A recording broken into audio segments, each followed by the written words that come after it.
Ghislain Dumont. Salut Francis. Bonjour Mario. C'est une hypothèse avec laquelle plusieurs observateurs, analystes se sont amusés de dire, OK, acheter le Groenland, on donnerait 1 million à chaque habitant.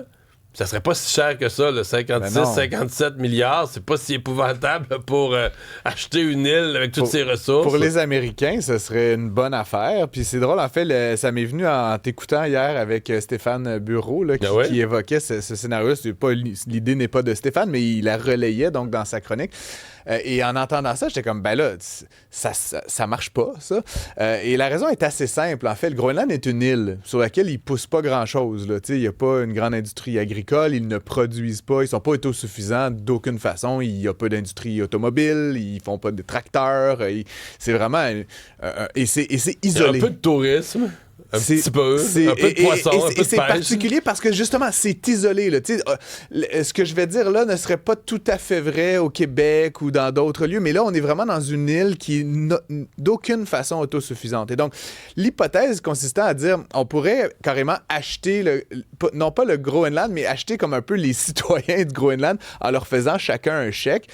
Et certains disent, ils seraient tous millionnaires. Mais tu sais, tout le monde en Bolivie est millionnaire parce que 1 million de bolivars, ça achète pas une tomate. Là, donc, un millionnaire, il faut s'entendre, ça veut pas dire la même chose dans tous les pays. Et donc, si tu faisais un chèque d'1 million à tous les Groenlandais, qu'est-ce qui se passerait demain matin? Ben, je veux dire, chez le dealer GM, au Groenland, il y a 28 chars dans la cour, puis là, tout le monde aurait 1 million de dollars. Donc, qu'est-ce que tu penses qui va se passer avec le prix des voitures? Qu'est-ce que tu penses qui va se passer avec le prix des tomates, le prix des maisons? Non, mais là, ton dealer GM, il va appeler la compagnie, puis il va dire, envoie-moi des chars. Ça va prendre beaucoup de temps. Il va falloir les importer, il va falloir payer des bateaux. Ces bateaux-là, écoute, tout le monde a 1 million de dollars. Là, tout le monde va vouloir passer l'un avant l'autre. Et donc, ultimement, ce que ça crée, c'est de l'hyperinflation très rapide. Je veux dire, combien de temps ça prendrait construire un manoir à 1 million de dollars pour tout le monde? 10 ans, 15 ans, 20 ans, ça a le temps de faire exploser le prix des maisons qui sont déjà sur place. Et donc, ultimement, ça aurait possiblement pratiquement pas d'impact, sinon que de faire fortement augmenter la valeur des biens et donc déprécier la richesse de chacun. C'est pour ça que les experts disent que c'est un peu une image. Mettons qu'on donnait oublie 1 million, mais on donnait un gros montant. Probablement qu'on le donnerait sous forme... d'une subvention pour avoir des programmes sociaux plus généreux. Mais on construirait des infrastructures. S'il n'y a pas plus de productivité, s'il n'y a pas plus de monde, puis s'il n'y a pas plus d'infrastructures qui prennent quand même 5 à 10 ans à se mettre en place, la seule chose que ça va créer, je veux dire, c'est que le montant serait peut-être donné sur 25 ans. Là. Pas sur un an. Pas les acheter, tu comprends, sur une longue période. Et là, c'est la deuxième partie de ma réflexion, Mario, c'est que si tu donnes plein de choses à des gens qui sont insulaires, c'est quoi la motivation de travailler? Puis je veux dire, je veux pas me balancer des tomates, mais c'est un peu le drame autochtone qu'on a vécu au Canada. Je veux dire, on a donné des ressources, des infrastructures, puis qu'est-ce que ça fait? Ça fait aucune incitation. Puis là, il y a plein d'autres raisons. Là, les Autochtones sont considérés comme des enfants dans la loi canadienne. Ils n'ont pas tout à fait tous les mêmes droits, mais je veux dire, c'est quand même donner gratuitement l'équivalent de, je sais pas, là, 1 million divisé par 20 ans, là, 25 ans, là, 40 000 $ par année. Qui va se lever le matin pour aller travailler fort alors qu'il y a 40 000 qui tombent à chaque année?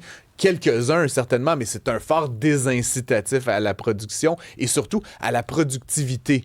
Et je vais finir en disant, Mario, que les gens pensent « je vais être millionnaire, c'est bien beau le gagner à la loto, mais c'est le fun quand c'est une personne sur 9 millions de Québécois. » Mais on ne sera tous millionnaires que quand on travaillera et quand on sera organisé de façon à ce que notre productivité augmente.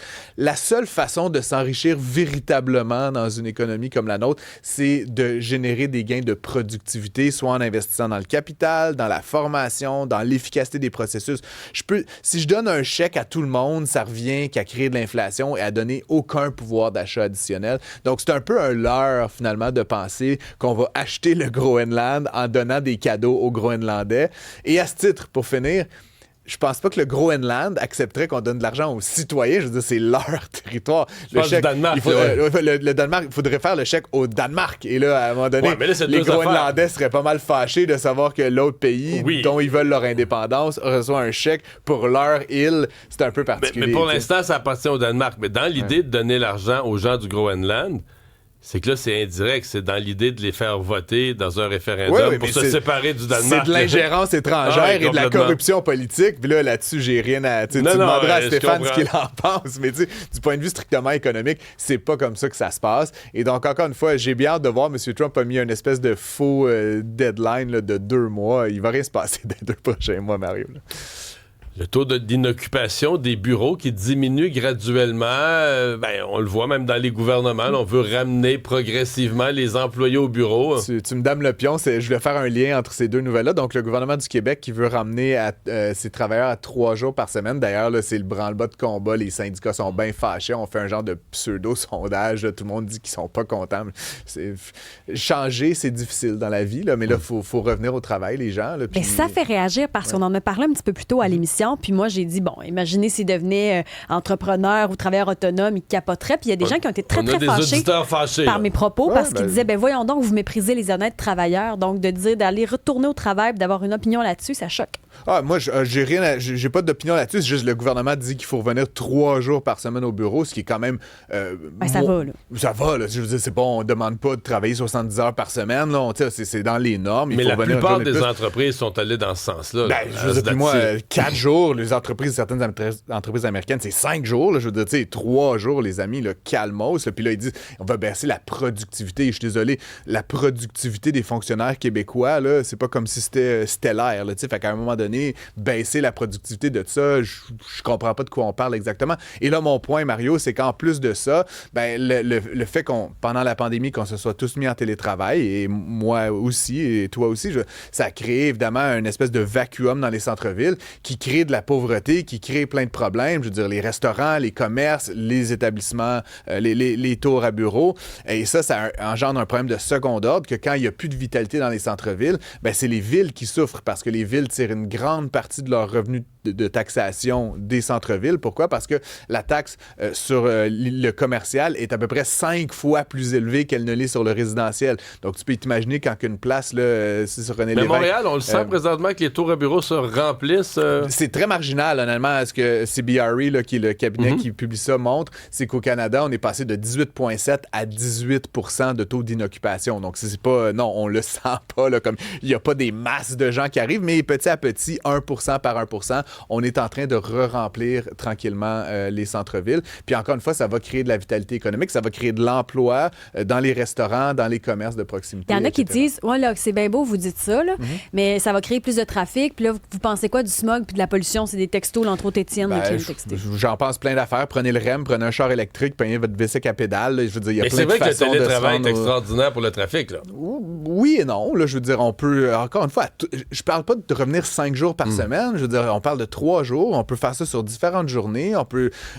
Je suis pas là avec mon fouet là, à dire tu sais, grand capitalisme. Je veux dire, on peut rentrer à 10 heures. Il y a plein d'aménagements. Je veux dire, on est en 2025. Là, on n'est pas... à 2026. On n'est pas Germinal dans la mine là, qui crache de la suie. Là, Simonac, tu t'en vas te taper sur ton petit ordinateur dans un bureau climatisé.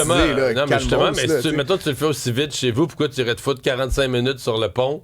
Inutilement. Aller bloquer le pont dans le quartier. Parce qu'il y a des vertus à être en présentiel. Puis je veux dire, moi, je suis le premier à venir ici tous les matins, Mario, mais je veux dire, la machine à café, la photocopieuse, la culture, l'humanité. Je veux dire, chacun dans son petit cochon à parler à un écran d'ordinateur. C'était le fun pendant qu'on était tous malades. Je pense que cette époque est révolue. Puis là, tranquillement, on revient au travail. Et encore une fois, avec tous les aménagements qu'il le faut, mais je suis totalement opposé à cette idée que le futur du travail, c'est chacun dans son sous-sol avec un bas de pyjama à parler sur Teams à longueur de journée.